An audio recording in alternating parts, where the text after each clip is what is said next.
In this video, I will talk about my experiences from the 2017 and the 2023 Five Boroughs ride in New York. Let's get into it.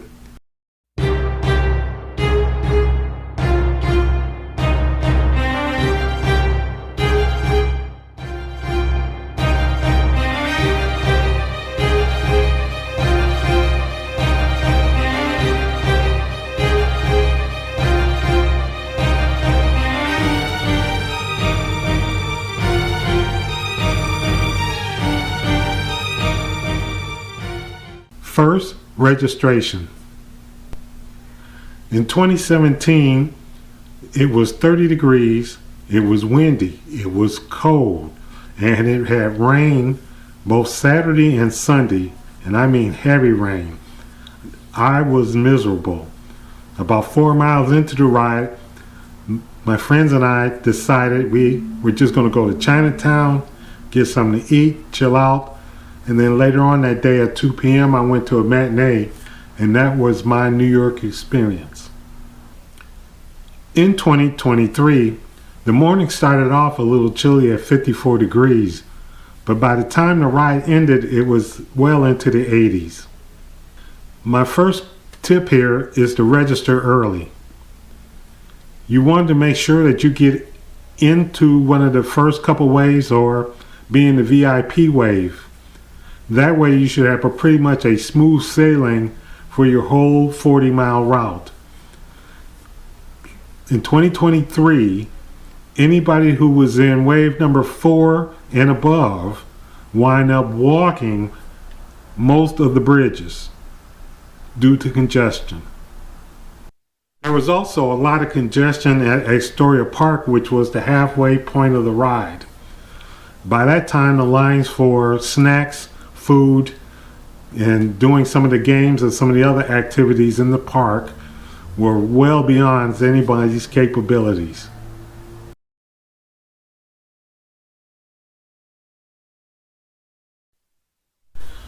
I'm going to also suggest while you're at Astoria though, you want to make sure that you check in if you're in a group ride with all of your friends to make sure everybody's okay.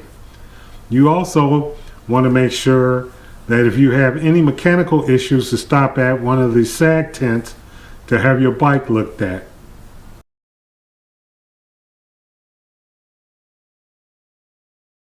What I learned in 2023 is to stay on Staten Island.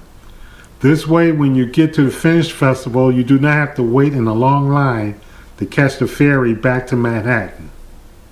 I had got a 21-mile route from the Transport Alternatives group in New York. The route was a loop around the island. I didn't know they had a zoo. I was able to ride over to Fresh Kills Park where the remains and the aftermath of the buildings from 9/11, the World Trade Center, all those are buried over there. Plus I got a chance to ride around on the boardwalk.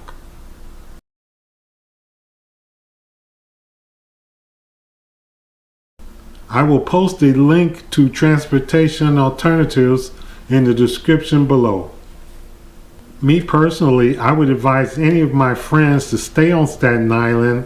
This way you do not have to catch the ferry back to Manhattan. You will be at your hotel or wherever you're staying with your feet up, watching TV, or you will be having dinner while everybody else is still waiting to get over across the pond.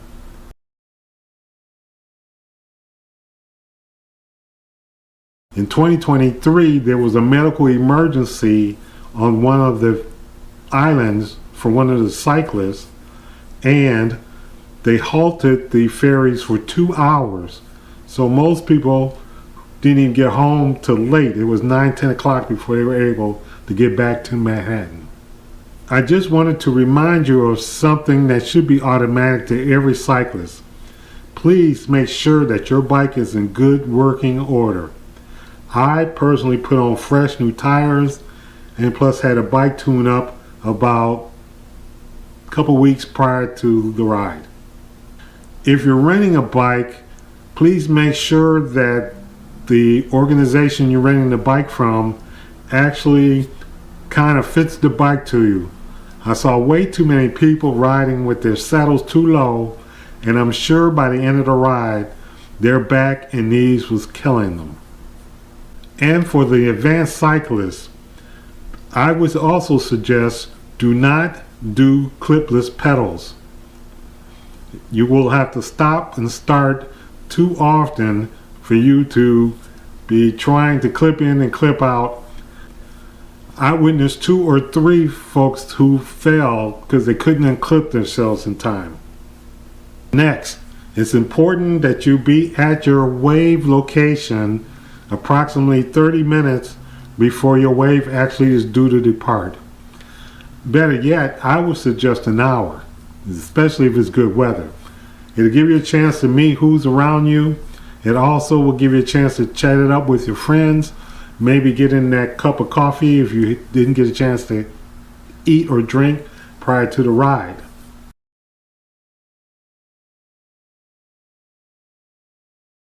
If you do not get there about 30 minutes before you are due to depart, it is a possibility you might even get knocked down to the ride behind you. And that's something else you do not want to do.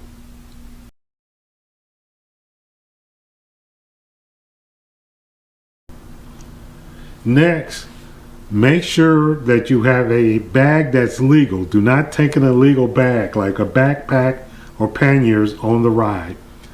There were 3 checkpoints where riders who were violating this rule were pulled over, their bags were confiscated, which they were supposed to be returned later on, but most folks did not get their bags back to either late that Sunday night or in a lot of cases was early Monday morning. Remember, the ride is not a race. You can actually do the ride at your own pace, but pay extra attention, especially if you're riding by Radio City or NBC Studios. For example, people are trying to be tourists. They're not focused on riding, and you can get seriously hurt by not paying attention. So you really, the first 4 miles, you really will have to keep your head on a swivel to make sure that you stay safe. Even though it's not required, I'm going to strongly advise you to wear a helmet. I saw a guy in front of me that was on a bike who got his front wheel stuck in the steel grate in the middle of the road, and he went over his handlebars. That situation did not end well. So please, wear a helmet. Next, Central Park is about 4 miles into the ride. It's a hilly, or I shouldn't say hilly, it's got some inclines to it, but the main danger in Central Park is on the left-hand side of the road, there's a lane for runners, and they do not stop people from running. So you really need to stay to the right side of the street and be extra careful. I suggest before even going to the ride to get some hill training in so you'll be able to ride over the bridges. The last thing anyone wants to see is you walking your bike over the bridge.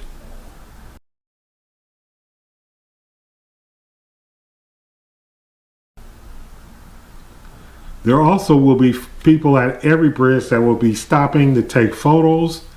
Please be aware that they do not necessarily pay attention, and they can easily wind up in your path.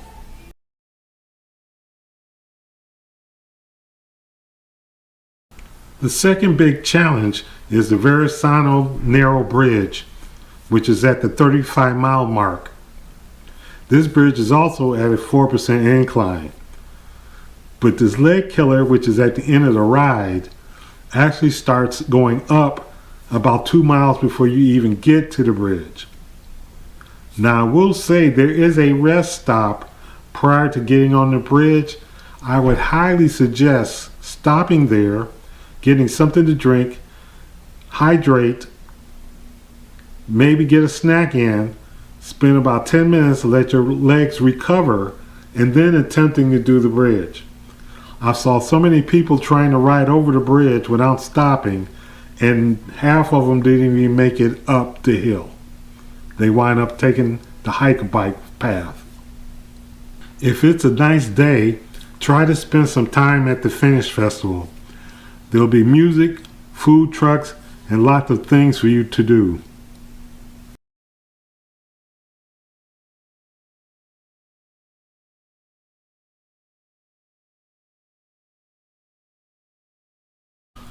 From the Finish Festival, there's a 4-mile ride back to the ferry if you're staying in Manhattan. If you're staying in Staten Island, you can just go ahead and go on home.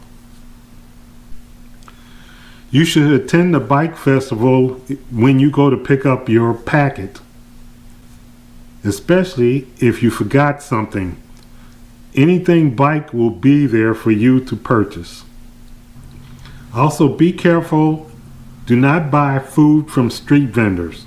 That would be my advice to you. I do know a couple people who got sick. Anyway, remember, take your time. This is not a race. Take heed of some of the items I mentioned in this video, and you should have a nice weekend. While doing my research, I ran into a video. Biking without cars is awesome. That would be Chris from Propel Bikes in New York City. I will also put a link to it in the description below. I found it very useful, and it is a video on the 5 boroughs.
If you like the information I just presented, please smash the like button. Share this video with your friends, and you can subscribe by pushing the red arrow right here, or you can click on my face right here. Watch this video over here. YouTube thinks it's a good video for you.